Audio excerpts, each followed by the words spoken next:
Hello, तो कैसे हैं आप लोग? बढ़िया होंगे, पढ़ रहे होंगे, ठीक है, अच्छा है, पढ़ते रहिए और आगे बढ़ते रहिए। तो हम लोग देख रहे हैं आज क्लास 10 करना केमिस्ट्री का chapter number 2 acids, bases and salts. तो इसका पार्ट 1 हो चुका है और हम लोग आज पढ़ेंगे इसका पार्ट 2, लेक्चर नंबर पार्ट 2। तो क्लास 10 का हमने प्लेलिस्ट बना दिया है, उसमें आपको चैप्टर 1 के सारे वीडियोज़ मिल जाएंगे, देख लीजिएगा और इसके बाद पार्ट 1 इसका देख लीजिएगा, उसके बाद ये आपका पार्ट 2 है। तो आइए शुरू करते हैं हम लोग। तो इसमें हम लोग इंडिकेटर देख चुके थे और इंडिकेटर्स के बाद अब हम लोग एसिड्स, बेसिस और सॉल्ट्स को एक एक को डिटेल में देखेंगे। तो सबसे पहले हम लोग जानेंगे एसिड्स के बारे में, बस यही हमारा चैप्टर है, एसिड्स, बेसिस और सॉल्ट्स। ठीक, तो इन्हीं तीनों के बारे में हमें अच्छे से समझना है पूरे चैप्टर में। तो सबसे पहले हम लोग समझेंगे एसिड्स के बारे में। तो आइए शुरू करते हैं।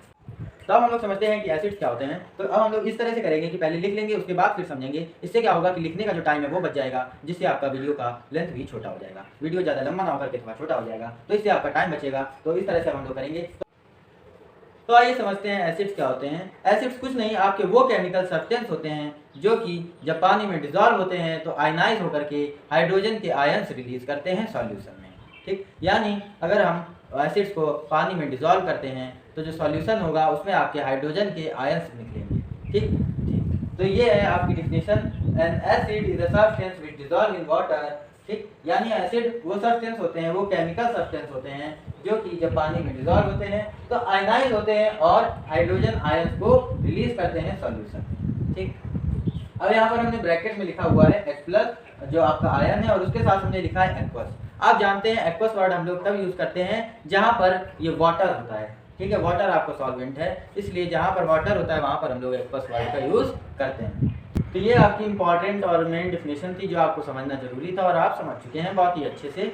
इसके बाद आपकी कई बुकों में ये सिंपल डिफिनेशन भी लिखी रहती है, जो कि इसकी एक प्रॉपर्टी है कि acid are those chemical substances which have sour taste. यानी माने आपके एसिड्स वो केमिकल सब्सटेंस होते हैं जो कि स्वाद में खट्टे हैं, यानी जिनका स्वाद खट्टा होता है।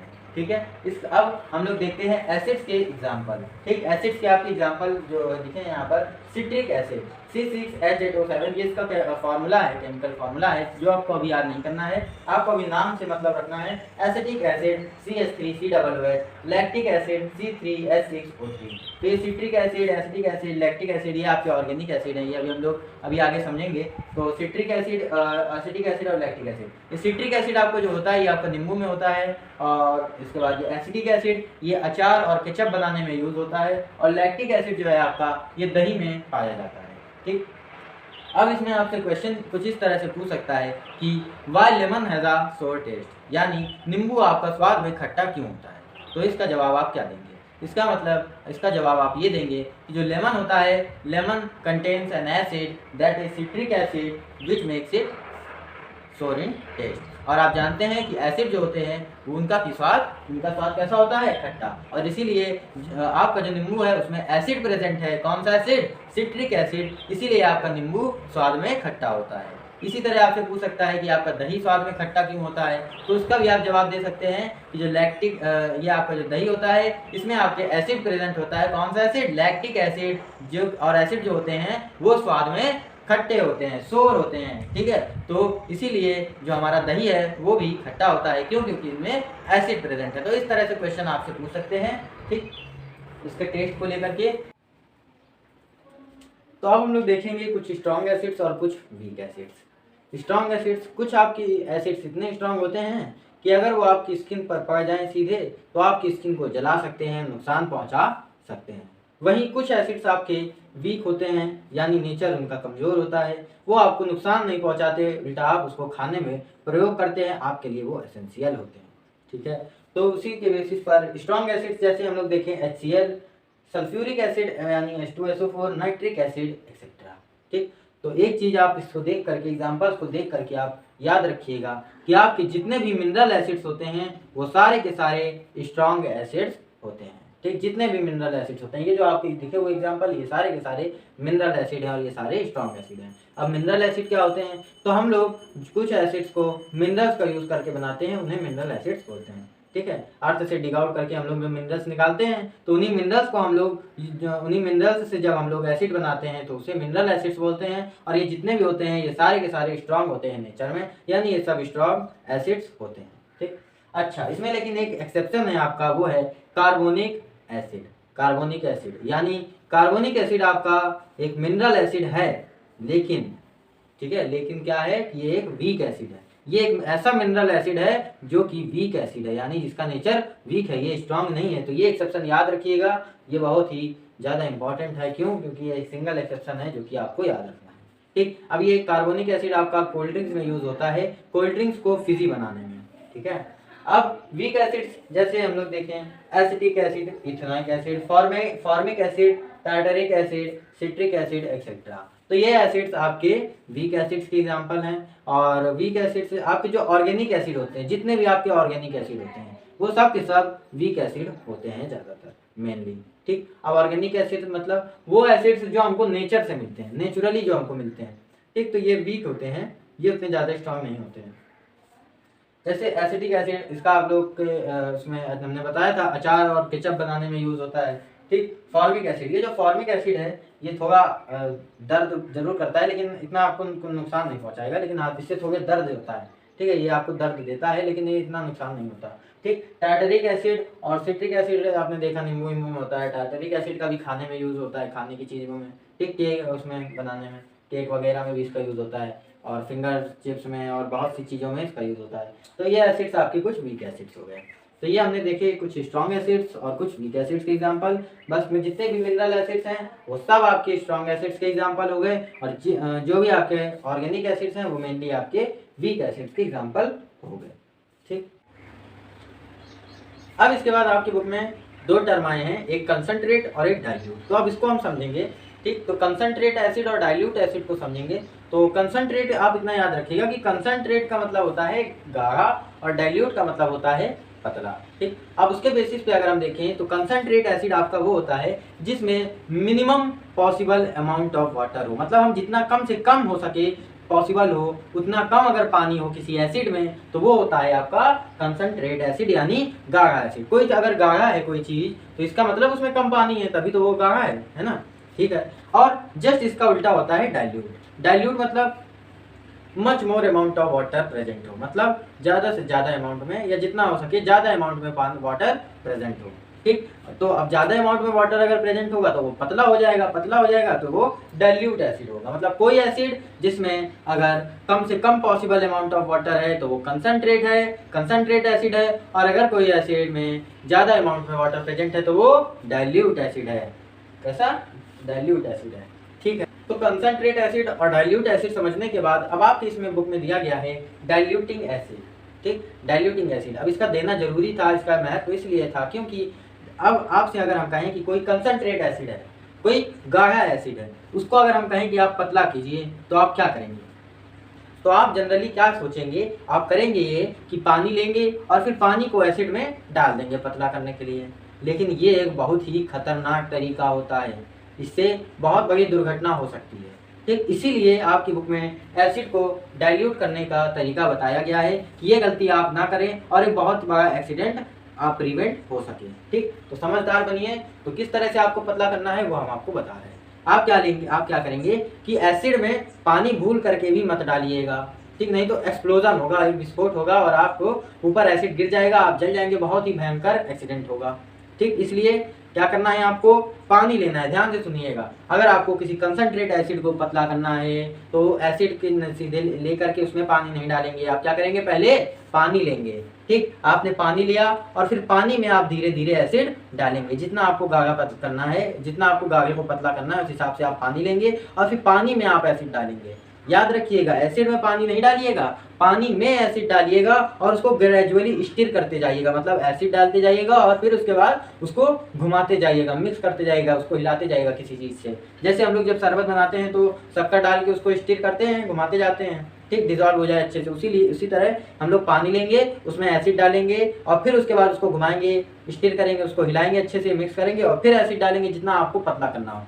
ठीक, तो ये तरीका है, यही आपके इसमें दिया गया है कि the dilution of a concentrate acid should always be done by adding concentrated acid to water gradually with stirring. मतलब हिलाते हुए उसमें आपको कंसंट्रेट एसिड को डालना है पानी में। ठीक, not by adding water to concentrate acid, यानी not by adding water to concentrate acid का मतलब आपको एसिड में पानी नहीं डालना है। ठीक, पानी को एसिड के ऊपर नहीं डालना है, एसिड को पानी में डालना है, ये चीज याद रखिएगा। ठीक, तो अब हम लोग सीधे चलेंगे एसिड्स की प्रॉपर्टीज की तरफ। तो अब हम लोग देखेंगे प्रॉपर्टीज ऑफ एसिड्स, यानी एसिड्स की प्रॉपर्टीज। तो सबसे पहली प्रॉपर्टी है सिंपल वन, क्या, एसिड्स हैव सोर टेस्ट, यानी एसिड्स जो होते हैं उनका स्वाद खट्टा होता है। ये हम डिफिनेशन में भी बता चुके हैं और इस पर हम चर्चा कर चुके हैं। ठीक, इसके बाद दूसरी प्रॉपर्टी है आपकी acid turns blue litmus to red. जब हमने इसका पार्ट 1 पढ़ाया था, इसका पहला लेक्चर, उसमें हमने आपको बताया था कि जो आपके लिटमस होता है वो एक इंडिकेटर है। इंडिकेटर्स के बारे में हम पढ़ चुके हैं। तो उसमें हमने आपको लिटमस भी बताया था कि लिटमस आपको हम लोग प्रैक्टिकल में या अपनी लैब में यूज़ करते हैं। लिटमस के 2 स्ट्रिप आपको दे दी जाएंगी और आपको किसी सब्सटेंस को पता करना होगा कि वो एसिड है या बेस है। ठीक, तो किस तरह से पता करते हैं हम लोग, तो 2 स्ट्रिप हम ले लेंगे लिटमस की, एक ब्लू और एक रेड। ठीक, तो उसको हम लोग बोलेंगे क्या, ब्लू लिटमस पेपर और रेड लिटमस पेपर। ठीक, रेड लिटमस पेपर और ब्लू लिटमस पेपर हम लोग जब ले लेंगे और फिर हमने कोई सब्सटेंस ले लिया, ठीक, एसिड ले लिया, यहाँ पे हम एसिड की प्रॉपर्टी पढ़ रहे हैं तो हमने एसिड ले लिया। तो एसिड में जब हम रेड वाली स्ट्रिप डालेंगे तो उसका कलर ब्लू में नहीं बदलेगा, लेकिन जब हम ब्लू वाले को रेड इसमें डालेंगे एसिड में तो ये ब्लू वाला रेड में कन्वर्ट हो जाएगा, वो हमें रेड कलर देगा। तो इसीलिए इसकी सेकेंड प्रॉपर्टी है acids turns blue litmus to red, यानी एसिड जो होंगे वो ब्लू लिटमस को रेड में कन्वर्ट कर देंगे और रेड वाले पे उसका असर नहीं होगा। इसके बाद तीसरी प्रॉपर्टी है एसिड सॉल्यूशंस कंडक्ट इलेक्ट्रिसिटी। इसकी डिफिनेशन हमने जब पढ़ाई थी एसिड्स की तो उसमें हमने आपको बताया था कि जो एसिड है आपके, इसको पानी में डिजॉल्व करेंगे तो हाइड्रोजन आयन, ये इसमें हाइड्रोजन आयन निकलता है। तो ये जो हाइड्रोजन आयन होता है इसी के कारण जो आपके एसिड के सॉल्यूशंस होते हैं वो उसमें इलेक्ट्रिसिटी कंडक्ट होती है।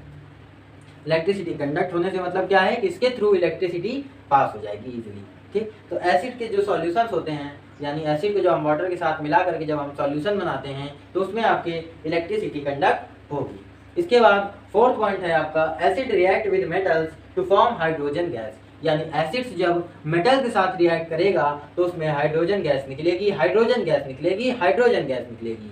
ठीक, हाइड्रोजन गैस बनेगी क्यों, क्योंकि आप जानते हैं कि आपके एसिड्स के लिए हाइड्रोजन कॉमन है। ठीक, आपके एसिड्स में हाइड्रोजन होता है तो इसीलिए हाइड्रोजन गैस निकलती है जब रिएक्शन होती है मेटल्स के साथ एसिड्स की। इसका जनरल स्ट्रक्चर आप याद कर सकते हैं, मेटल प्लस एसिड और आपको मिलेगा क्या, सॉल्ट प्लस हाइड्रोजन गैस इससे निकलेगी, हाइड्रोजन गैस निकलती है। ठीक, तो जैसे इसका एग्जांपल देख लीजिए, जिंक प्लस H2SO4 और मिलेगा आपको क्या, सॉल्ट, सॉल्ट आया आपका ZnSO4 और प्लस हाइड्रोजन गैस निकल रही है। ठीक, तो अब देखो मेटल आपका जिंक है और यहाँ पर देखो ये जो एसिड है आपका वो हमने लिया है H2SO4।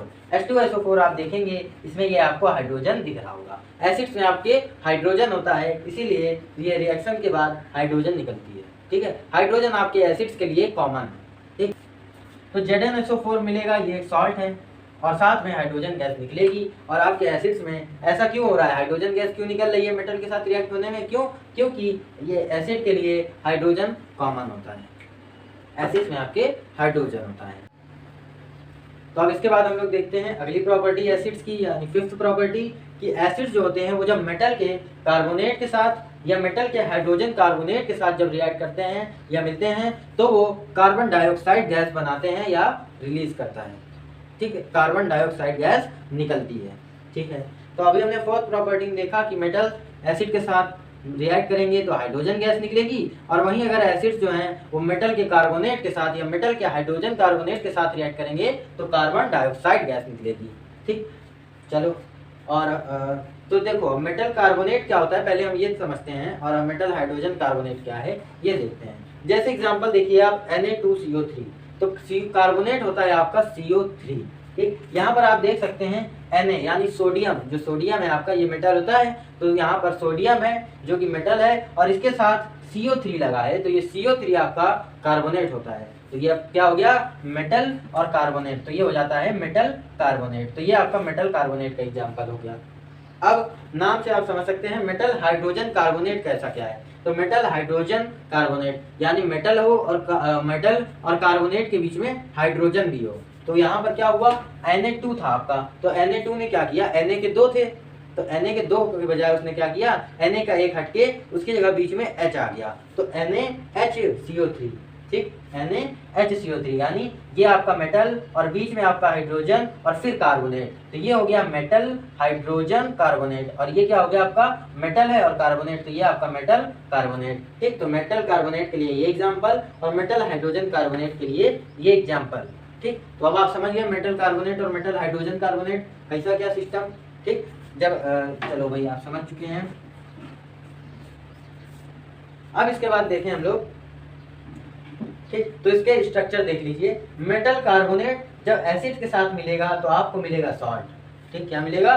सॉल्ट, और प्लस आपका CO2 गैस हमने बताया रिलीज होगी, लेकिन और साथ में वाटर बनेगा H2O। हाइड्रोजन जो आपका एसिड में प्रेजेंट है वो वाटर बन के निकल रहा है, ऑक्सीजन के साथ मिल करके वो वाटर बनाए ले रहा है H2O।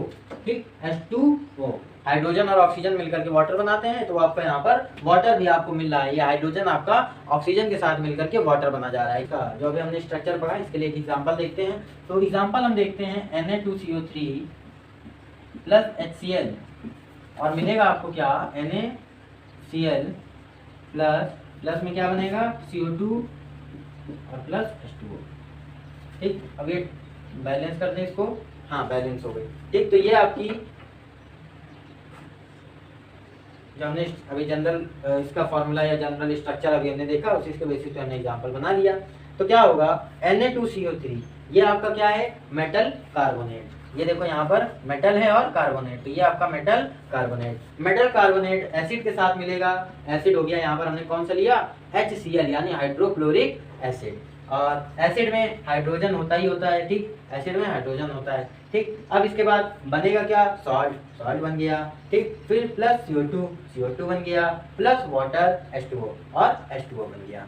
ठीक, तो अब आप इसमें देख पा रहे होंगे कि आपका CO2 निकल रहा है, ये हमने प्रॉपर्टी में पढ़ा। तो एसिड जब भी मेटल कार्बोनेट या मेटल हाइड्रोजन कार्बोनेट के साथ रिएक्ट करेगा तो CO2 उसमें गैस निकलेगी, CO2 गैस निकलेगी।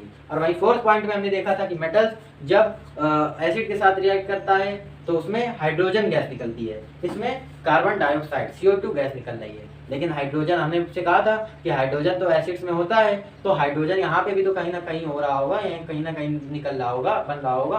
तो यहाँ पे क्या होता है कि जो आपके एसिड में हाइड्रोजन होता है, हाइड्रोजन तो सब एसिड्स के लिए कॉमन है, एसिड्स में हाइड्रोजन होता है। ठीक, तो यहाँ पे जो एसिड का हाइड्रोजन होता है वो ऑक्सीजन के साथ रिएक्ट करके वाटर बन रहा है, यहाँ पर वाटर बना रहा है। ठीक, तो यहाँ पर हाइड्रोजन ये काम कर रहा है, वहां पे हाइड्रोजन गैस के साथ निकल रहा है।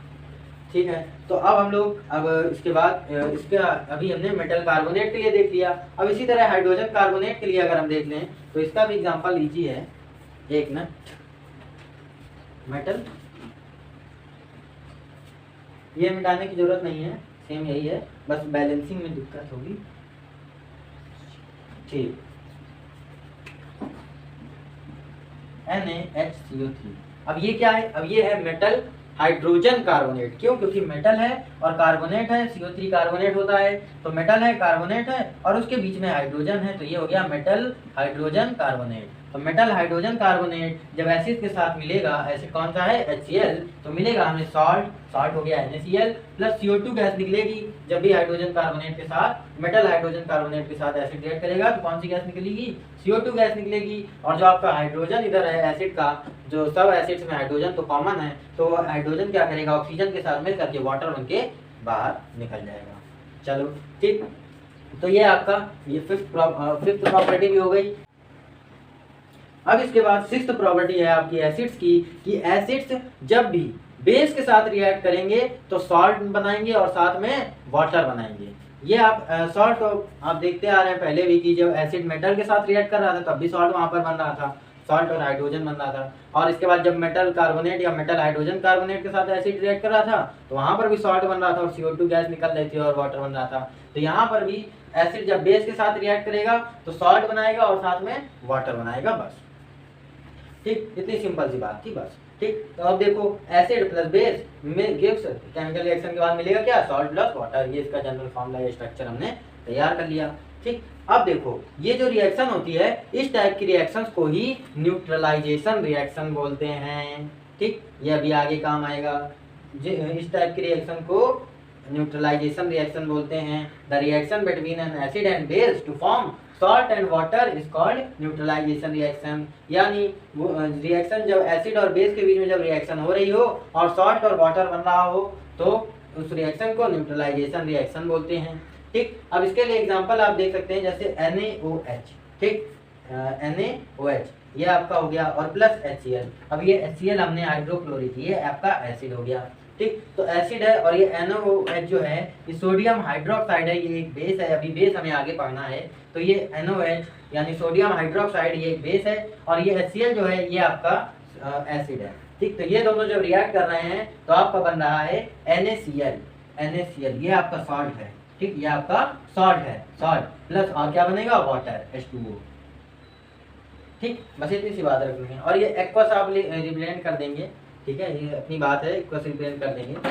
हालांकि हमने इसके पहले जब एग्जांपल्स और लिखे थे तो उसमें हमने स्टेट या एक्वस वो सब नहीं लिखा था, लेकिन आपको लिखना चाहिए, जरूरी है। और सही तरीका वही है कि आप बताएं कि इसका स्टेट क्या है और ये एक्वस है या नहीं है। तो इसके पहले भी हमने अभी जो एग्जांपल बताया प्रॉपर्टीज में, उसमें हमने ये नहीं लिखा था, लेकिन आपको लिखना चाहिए, वो जरूरी भी है और सही तरीका है रिएक्शन लिखने का। तो अब हम लोग देखेंगे 7th प्रॉपर्टी एसिड की। तो 7th प्रॉपर्टी में क्या है कि एसिड्स जब मेटल की ऑक्साइड के साथ रिएक्ट करेंगे तो सॉल्ट और वाटर बनाएंगे। आप इसका जनरल ये फॉर्मूला, जनरल स्ट्रक्चर देख सकते हैं कि मेटल ऑक्साइड जब भी एसिड के साथ मिल करके रिएक्ट करेगा, ये एरो रिएक्शन को शो करता है, चैप्टर 1 में पढ़ाया है। ठीक, तो रिएक्ट करेगा तो सॉल्ट और वाटर बनाएगा। जैसे एग्जांपल आप देख सकते हैं, क्या, CuO जो कि आपका एक मेटल ऑक्साइड है, वो जब HCl के साथ रिएक्ट करेगा, एसिड है जो कि, तो आपको मिलेगा क्या, सॉल्ट मिलेगा, CuCl2 ये, और वाटर यानी H2O। और यहाँ पर जो आपका कॉपर है वो कॉपर सेकेंड है। ठीक है, ये हम आयन वगैरह में क्लास 9 में हमने पढ़ा था, कॉपर 1, कॉपर 2, कॉपर 3, तो यहाँ पे कॉपर 2 यूज हो रहा है। ठीक है, अब इसके बाद 8th प्रॉपर्टी है आपकी कि एसिड्स हैव कोरोसिव नेचर। ठीक है, एसिड्स हैव कोरोसिव नेचर, लेकिन यहाँ पर जो बात हो रही है वो मिनरल एसिड्स के लिए हो रही है। ठीक है, हमने आपको बताया था स्ट्रॉन्ग एसिड्स में कि मिनरल एसिड्स आर स्ट्रॉन्ग, ठीक, आर स्ट्रॉन्ग एसिड्स। तो मिनरल एसिड जो होते हैं वो आपकी स्किन को सीवियर बर्न दे सकते हैं। ठीक है, और ये खतरा है आपके लिए। ठीक, और ये चीज़ों को भी ग्रेजुअली ईट अप कर लेते हैं, उसको भी नुकसान पहुंचाते हैं। ठीक है, उसको भी खराब कर देते हैं। तो इसलिए ये नुकसान पहुंचा देता है, ये बर्बाद कर सकता है। आपकी स्किन में गिर गया तो स्किन बर्बाद कर देगा, चीज़ में गिर जाएगा, कपड़े में गिर जाएगा, लकड़ी में गिर जाएगा, ये तो उसको बर्बाद कर देते हैं। मेटल्स के साथ अगर हैं तो मेटल्स को भी ये कोरोड कर देते हैं। ठीक, तो इसीलिए मिनरल एसिड्स होते हैं वो कोरोसिव होते हैं। ठीक है, तो और इसके बाद एक आपका पॉइंट और है कि एसिड जो है इनको कभी भी मेटल कंटेनर्स में क्यों नहीं रखा जाता। ये आपका एक क्वेश्चन बढ़िया बन जाता है, 1-2 नंबर के लिए आने के चांसेस इसके रहते हैं। ठीक, तो अभी हमने जैसा पढ़ा कि मेटल्स को ये कोरोड कर देते हैं, ये कोरोसिव होते हैं। ठीक, इसलिए जो एसिड्स होते हैं इन्हें मेटल्स में नहीं रखा जाता। क्यों? क्योंकि ये ग्रेजुअली मतलब धीरे से उसको कोरोड कर देते हैं और उस मेटल को बर्बाद कर देते हैं, उस मेटल कंटेनर को बर्बाद कर सकते हैं। तो इसी वजह से एसिड्स को मेटल्स के कंटेनर में नहीं रखा जाता है। तो ये आपकी प्रॉपर्टीज थी, आपने इनको पढ़ लिया, बहुत अच्छे से आपको समझ में आ गया होगा। एक काम कीजिएगा आप लोग कि ये जो जैसे ये आपका 7 पॉइंट है, 6th पॉइंट है, इसी तरह से 5th पॉइंट है, तो इसको आप चार्ट के फॉर्म में लिख दीजिएगा। ठीक है, इसको आप लोग क्या कीजिएगा, एसिड्स की पहली एक एसिड्स की प्रॉपर्टीज और अभी आप बेसिस की प्रॉपर्टीज पढ़ेंगे तो उसको चार्ट के फॉर्म में बना लीजिएगा। क्या कीजिएगा कि एसिड्स लिखिएगा, ठीक, और यहाँ पर बेसिस के लिए चार्ट अलग बना लीजिएगा, वो अपनी बात है, इसको चार्ट में बना लीजिएगा। खास करके ये जो आपने अभी 7th प्रॉपर्टी पढ़ी, 6th प्रॉपर्टी पढ़ी, 5th प्रॉपर्टी पढ़ी और 4th प्रॉपर्टी पढ़ी, तो 4th, 5th और 6th के लिए आप लोग चार्ट के फॉर्म में बना करके आप याद करेंगे तो आपको आसानी से याद हो जाएगा। ठीक, रिएक्ट विद मतलब किसके साथ एसिड किसके साथ रिएक्ट हो रहा है, तो हमने 4th पॉइंट में जैसे देखा था मेटल्स के साथ। ठीक, एसिड से रिएक्ट विद, ठीक, फॉर्म क्या बनाएगा, यहाँ पर हम लोग लिखेंगे क्या बनाएगा, तो मेटल्स के साथ में ये मेनली क्या बनाता है, मेटल्स के साथ में जब ये रिएक्ट करता है एसिड तो आपको यहाँ पर क्या मिलता है, हाइड्रोजन गैस। और सॉल्ट तो सबके लिए कॉमन है, तो सॉल्ट को ऐसे ब्रैकेट में लिख लीजिएगा, सॉल्ट। ठीक, सॉल्ट और हाइड्रोजन गैस को रिलीज करेगा, इस तरह से बना लीजिएगा। ठीक, और इसी तरह से 5th में लिखिएगा, तो यहाँ पर था आपका मेटल कार्बोनेट। बहुत बढ़िया चीज बता रहे हैं, इसको ध्यान से समझ लीजिएगा, नहीं तो बहुत लोग कंफ्यूज हो जाते हैं, इसमें याद नहीं कर पाते हैं, तो इसको अच्छे से समझ लीजिएगा। ठीक, कि इस तरह से एक रफ पेपर लीजिएगा या कॉपी बना लीजिएगा, फेयर कॉपी में ही एसिड और लिखिएगा, यहाँ पर टॉप में एसिड लिखिएगा और फिर क्या कीजिएगा, एक बीच में एक लाइन खींच करके लिखिएगा रिएक्ट विद और इधर लिखिएगा फॉर्म। ठीक, टू फॉर्म, ठीक, या जो फॉर्म में कर रहा है रिएक्शन करने के बाद यहाँ पर एरो बना लीजिएगा, ये केमिकल रिएक्शन को शो करता है। ठीक, तो जैसे फोर्थ प्रॉपर्टी आपने पढ़ा था कि मेटल्स के साथ अगर एसिड रिएक्ट करेगा तो क्या बनाएगा, टू फॉर्म, तो ये बनाएगा सॉल्ट और प्लस हाइड्रोजन गैस निकलेगी। ठीक, इसके बाद फिफ्थ में आपने देखा मेटल कार्बोनेट के साथ जब एसिड रिएक्ट कर रहा है तो मेटल कार्बोनेट के साथ जब रिएक्ट कर रहा है तो वो CO2 गैस यहाँ पर निकाल रहा है, रिलीज कर रहा है, और साथ में बना क्या रहा है, बना रहा है आपका सॉल्ट और वाटर। ठीक, ये स्लैश के बाद लिखिएगा क्योंकि ये इस पर मेन फोकस किया गया है, CO2 गैस पे और इधर हाइड्रोजन गैस पे, तो ये सॉल्ट प्लस वाटर इस तरह से लिख लीजिएगा। फिर इसी तरह से मेटल हाइड्रोजन कार्बोनेट के लिए लिखिएगा इधर। ठीक, फिर इसके बाद सिक्स्थ प्रॉपर्टी के लिए लिखिएगा, फिर इसके बाद सेवंथ प्रॉपर्टी के लिए लिखिएगा। ठीक, तो इस तरह से चार्ट बना लीजिएगा और फिर याद कीजिएगा, आपको बड़ी आसानी से याद हो जाएगा, आप नहीं भूलेंगे। और एसिड्स का बनाया है, इसी तरह से बेस का भी बनाइए। अभी आप आगे जब बेस पढ़ेंगे तो बेस का भी बना लीजिएगा। ठीक, बेस का भी आप ऐसी तरह से बना लीजिएगा, इधर लिख लीजिएगा रिएक्ट बेस, इधर लिख लीजिएगा टू फॉर्म, और फिर इसके बाद जो भी प्रॉपर्टीज हैं, ठीक, उसके बेसिस पे बेस का भी बना लीजिएगा। अभी जब आप आगे बेस पढ़ेंगे तो ये एक अच्छा काम है, इसको कर लीजिएगा, बहुत फायदा मिलेगा आपको, इसको बहुत फायदा देखने को मिलेगा आगे। तो एसिड्स की प्रॉपर्टीज पढ़ने के बाद अब हम लोग देखेंगे what do all acids have in common. सभी जितने भी एसिड्स हैं तो उन सब में कोई कॉमन होगा। ठीक, कुछ कॉमन होगा, तो वही हम लोग देखेंगे इसमें, और ये बहुत ही इंटरेस्टिंग है और बहुत जरूरी भी है जानना कि ऐसा क्या है एसिड, सारे एसिड्स में कॉमन, कि हम बढ़िया से डिफ्रेंशिएट कर पाएँ। ठीक, तो वही डिफिनेशन लिखी हुई है हमने स्टार्टिंग में जो पढ़ाई थी कि एसिड जो होते हैं उनको जब हम वाटर में डालते हैं, डिजॉल्व करते हैं, तो उसमें होता क्या है, आयनाइजेशन होता है और हाइड्रोजन के आयन सॉल्यूशन में निकलते हैं, H+ आयन एक्वस। ठीक, तो यही डिफिनेशन लिखा हुआ है और एग्जांपल लिखा हुआ है कि HCl है वो डिसोसिएट हुआ और उसमें निकला क्या आपका H+ आयन और Cl- का आयन। ठीक, तो इतनी बात हो गई आपकी। तो आप डिफिनेशन से ही पता कर सकते हैं, ये डिफिनेशन जो हमने आपको समझा दी, अब आप इसी से समझ गए होंगे कि सारे एसिड्स में कॉमन क्या होता है।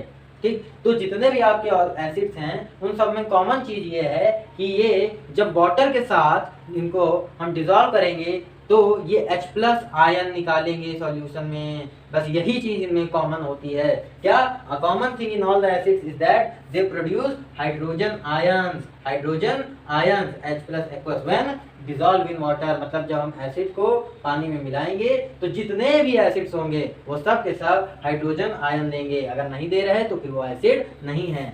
ठीक, जैसे ये देखिए एग्जांपल दिया है H2SO4, तो इसमें आपका H+ आयन निकल रहा है, SO4 -। ठीक, CH3 क्रू, ये भी आपको दो एग्जांपल दिए गए हैं, आप देख सकते हैं CH3COOH। ठीक, तो ये है, ये डिसोसिएट हुआ तो इसमें आपको CH3COO- आपको आयन मिला और ये हाइड्रोजन का प्लस आयन मिला। तो आप देख सकते हैं कि इसमें H+ आयन है, इसमें भी H+ आयन है। ठीक है, मतलब जब हमने एसिड को, ये आपका एसिड है, क्यों, क्योंकि ये एसिड है, क्योंकि हमने जब इसको वाटर में डाला तो हमको इसमें हाइड्रोजन का आयन मिला। अच्छा, इसको हमने जब इसमें डाला वाटर में तो डिसोसिएट हुआ तो हमको हाइड्रोजन का आयन मिला, और अगर इसमें हाइड्रोजन का आयन मिला और ये दोनों एसिड थे तो हम कह सकते हैं कि जितने भी एसिड्स होते हैं उनमें कॉमन क्या होता है कि इनको जब वाटर में डिसॉल्व करते हैं तो आपका H+ आयन निकलता है। हमने देखा इन दोनों एसिड को डाला तो देखा आपने हाइड्रोजन आयन निकला कि नहीं निकला, निकला ना। इसमें भी देखिए आप HCl को जब हमने डिसोसिएट किया, उसको जब हमने वाटर में डाला तो भी इसमें H+ आयन निकला। तो एसिड आप कोई भी डालेंगे पानी में तो उसमें आपको H+ आयन मिलेगा। ठीक, तो ये कॉमन चीज है आपकी सभी एसिड्स के लिए। तो अगर अब हम आपसे पूछें कि ये HNO3 है तो ये बताइए कि ये HNO3 एसिडिक प्रॉपर्टीज को शो करेगा, यानी ये एसिड है कि नहीं है, तो आप कैसे बताएंगे।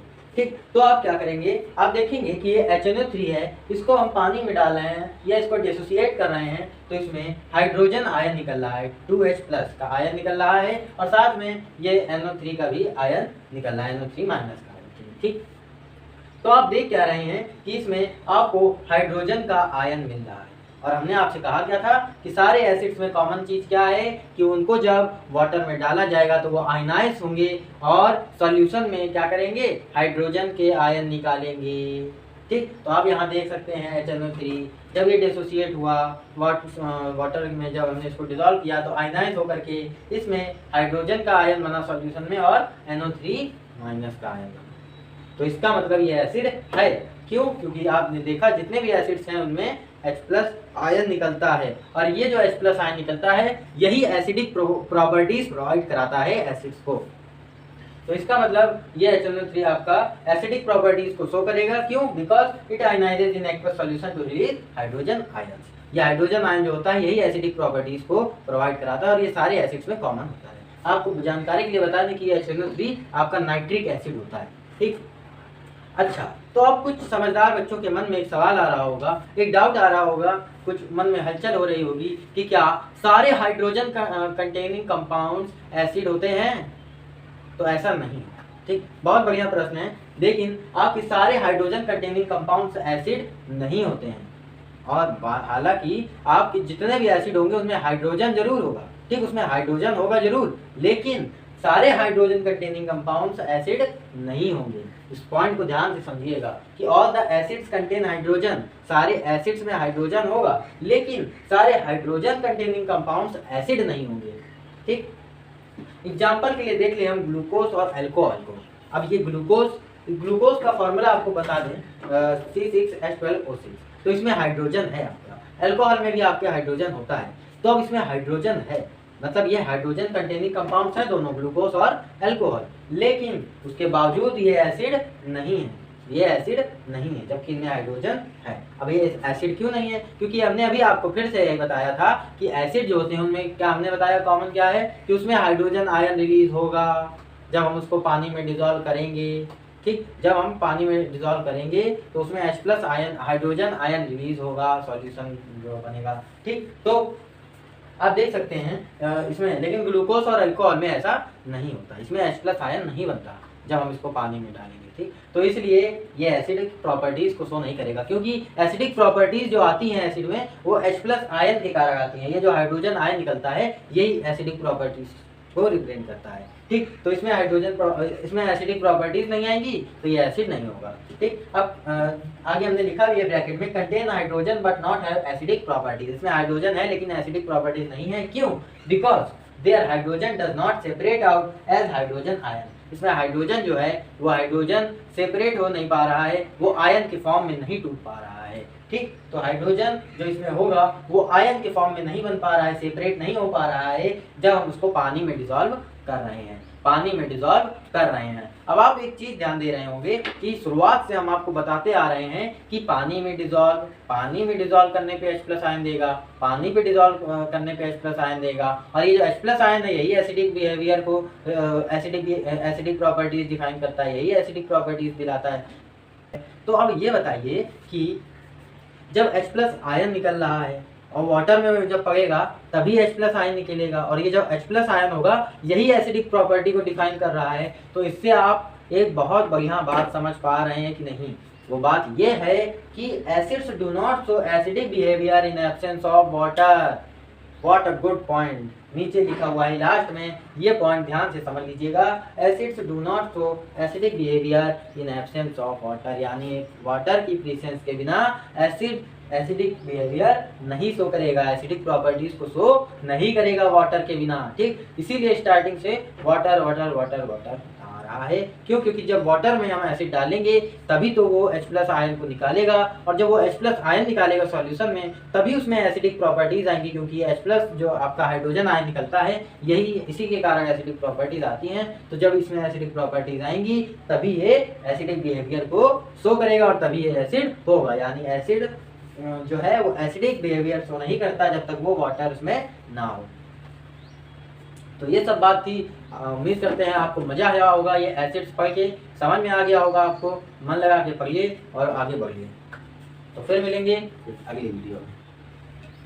लास्ट में हम आपसे इतना और कहना चाहेंगे कि अगर कोई आपका मिलने जुलने वाला या कोई जान पहचान का रिश्तेदार दोस्त अगर आपका क्लास 10th में हो तो उसको ये वीडियोस और ये चैनल शेयर कर दीजिएगा, क्योंकि हो सकता है कि वो कुछ समस्या फेस कर रहा हो या उसको इतना बढ़िया ढंग से ना समझ में आ रहा हो, जहाँ से भी पढ़ रहा हो उसको कोई दिक्कत हो रही हो, और वो हो सकता है कि ढूंढ रहा हो कोई बढ़िया जगह जहाँ उसको समझ में आए बढ़िया ढंग से, तो हो सकता है उसकी कुछ मदद हो जाए। तो इसको शेयर कर दीजिएगा, क्योंकि होता है कि किसी को किसी का ज़्यादा समझ में आ जाता है, किसी को कोई चीज़ किसी की नहीं समझ में आती है, हो सकता है कोई बहुत बड़े स्कूल में पढ़े लेकिन तभी ना समझ में आए, और कहीं और का समझ में आ जाए, किसी और का समझ में आ जाए। अपनी अपनी भाषा है, किससे कनेक्ट हो जाए तो कुछ कहा नहीं जा सकता। तो हो सकता है किसी की मदद ही हो जाए, किसी को अच्छे से समझ में आ जाए, क्योंकि हम तो काफ़ी मेहनत से ये काफ़ी ज़्यादा उससे पढ़ा रहे हैं, तो हमें लग रहा है कि हाँ ये कईयों की मदद हो सकती है इससे, और कईयों को हो सकता है कि ना समझ में आ रहा हो कहीं, तो शायद यहाँ पर समझ में आ जाए कि कईयों की समस्या सॉल्व हो सकती है। तो हम अपनी तरफ से पूरी मेहनत कर रहे हैं और आप भी पढ़ते रहिए और आगे बढ़ते रहिए। फिर मिलेंगे, धन्यवाद।